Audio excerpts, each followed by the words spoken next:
Hey everybody, welcome to Shop Talk. I'm Greenhouse Grower Editor Janeen Wright, and I'm here today with our contributing editor, Allan Armitage. Welcome, Dr. A. Good to be back with you, Janeen. It's great to be talking 6 feet away. Well, maybe six. Yes. 6 miles away. 6 states away, maybe. Yeah. It's been an interesting month with the, hearing how growers are affected, hearing how the garden centers are affected. I'm just really feeling for these businesses out here that are trying to not only stay afloat, but just like get plants out the door with limited staff and all the social distancing, and it's crazy. Well, this is such a difficult time for so many people.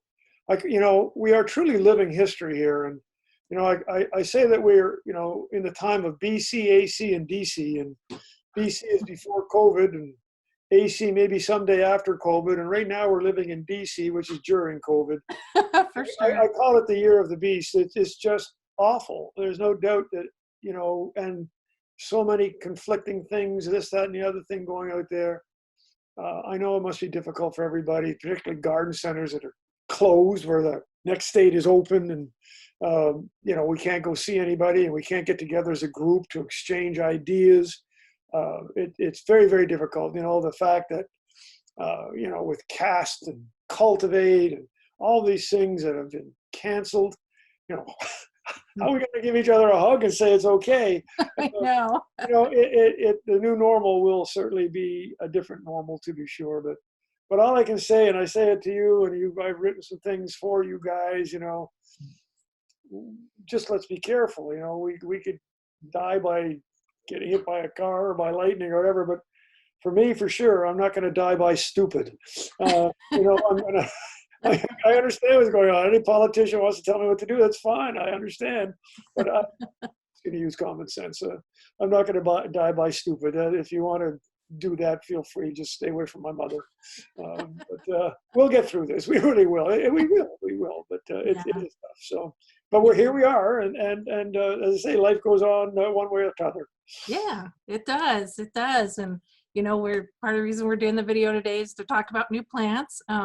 Did a video a few weeks ago, so we wanted to come back and do a few, talk about some more of the companies that are coming out. So Allan, I know Proven Winners, they've been doing stuff for brokers. They're one of the few companies that wasn't planning on going to Cast, but they put out some really great videos of their varieties. And I know sometime, I think this week, next week, they're rolling out, some more videos for people to see. But one of the things that I really like, they have a new Super Bells out, Calibrachoa and Coral Sun. I really like the color, beautiful, striking. Yeah. So we should mention that, we're looking at photos. Obviously, we didn't get to Cast like anybody else. So, anything we say must be taken with even a bigger grain of salt than we normally do when we see these things, because even when we see them, we don't really know how they're going to do in the landscape. But here we're looking at photos, and that's the way it is. But certainly that Coral Sun, it's really, it's spectacular. And the Calibrachoas, the Super Bells in general, have always been a great product with people. I've always been very much impressed. So yeah, that sure looks good. I hope people try it out. Yeah, it's been a while since they've come out with one, so it's good to see. And as Proven Winners with their different divisions, you've got the color choice perennials. So Walter's Gardens puts those out. There was a couple here. They had some nice phloxes. The Phlox Luminary series kind of stood out. They, that powdery mildew resistance is always like huge with the phloxes. Yeah. One of the big issues with phlox is particularly summer phlox. The upright phlox has always been mildew, mostly powdery mildew. But having said that, we've been talking about a problem that was truly a major problem 20 years ago. It was always a problem 10 years ago, but it was getting better then. 5 years ago, it's still a problem today.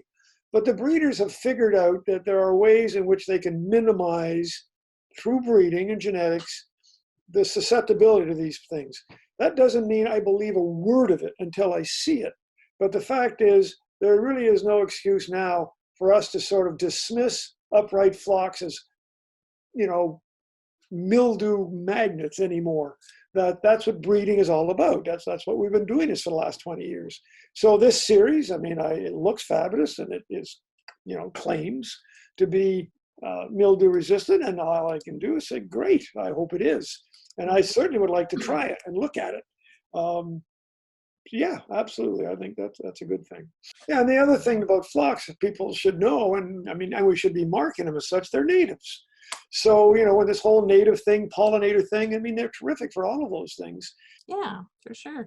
And then on the shrub side with Spring Meadow Nursery and the Proven Winners, you know, color choice shrubs, really interesting one, the Lagerstromonia,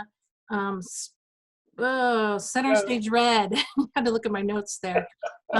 This one had some really different colored flowers on it. They contrasted really nicely with the foliage. It's a heat tolerant plant. Yeah. So that was just a little different than we've seen before. So those of you who aren't all that keen on, or, you know, it's not a mainstream, you know, hydrangea or a viburnum or everything that, you know, everybody knows about in the woody plant world.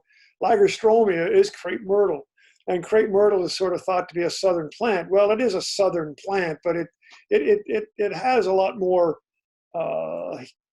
cold tolerance than people give it to. You can't grow it in northern Wisconsin, but you know, it's certainly the Mid-Atlantic and other places as well. So there's a large range for it.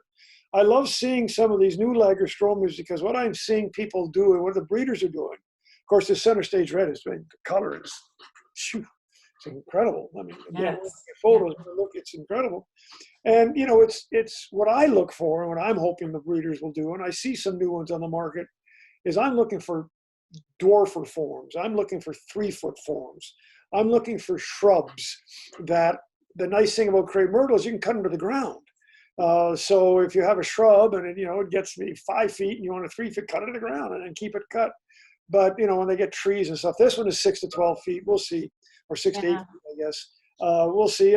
But it's smaller than many, and I'm looking forward to seeing it. I love them. Yeah, beautiful plant. What else do we have?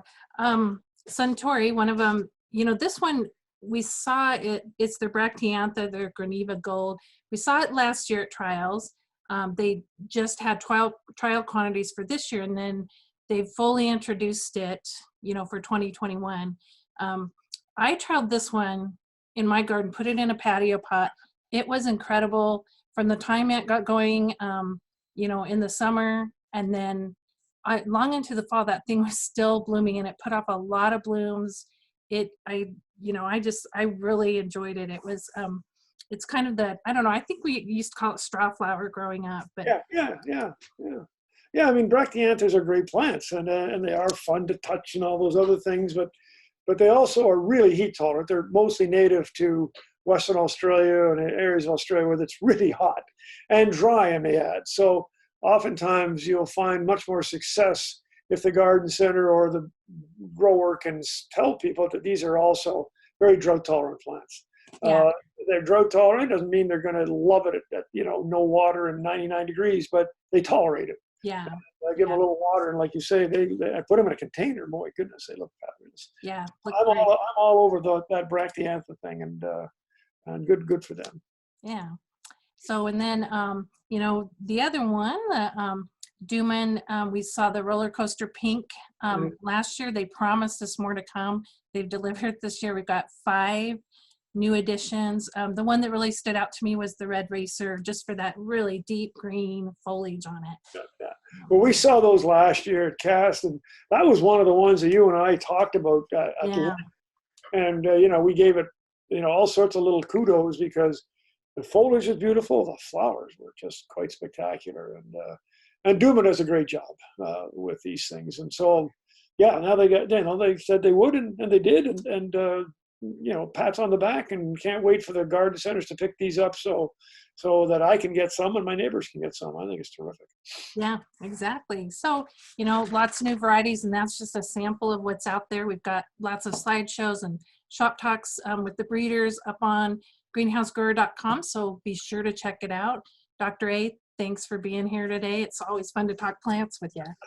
There are so many fabulous plants that it's such a shame that we can't talk about every one. And as you said, that's why you put them up on greenhouse grower and take your time and look at them.